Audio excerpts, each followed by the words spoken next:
Dian og jeg, vi rendte ind i hinanden tilbage i 2011 og fandt ret hurtigt ud af, at vi havde mange fælles holdninger omkring det at bedrive ledelse. I de efterfølgende år, der arbejdede vi så med det primært i DC, fik indarbejdet det i organisationen og dermed også i kulturen.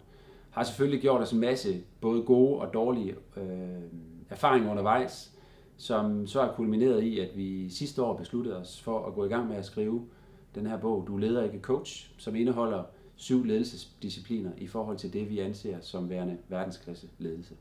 Vi synes ikke, ledelse er kompliceret. Vi synes, det er krævende, det er hårdt, det er udfordrende, men det er ikke kompliceret. Og vores forsøg med bogen er faktisk at vise, at det er en praktisk disciplin, der handler om nogle ret konkrete ting, som lederen skal gøre. Og det har vi forsøgt at koge ned i nogle lavpraktiske eksempler. Mange af dem os selv, når vi lykkes eller når vi ikke er lykkes.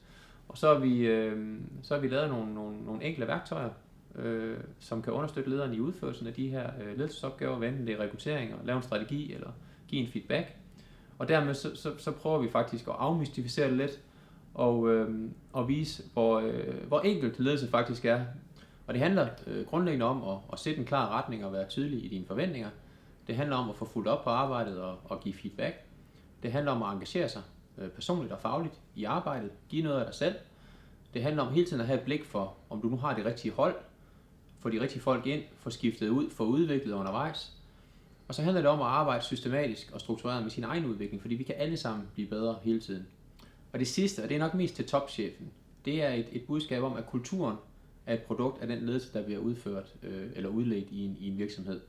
Og hvis du sidder som topchef og har ønsker om en helt særlig kultur, så skal du justere din ledelsesstil derefter, og du skal kræve, at den ledelsesstil bliver udøvet hele vejen ned igennem organisationen, fordi så får du den kultur, du ønsker dig. Kultur er et produkt af den ledelse, som bliver udøvet.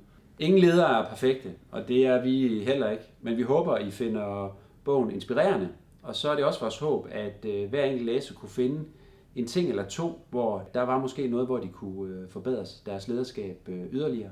For vi kan alle sammen hele tiden udvikle os og forbedre os.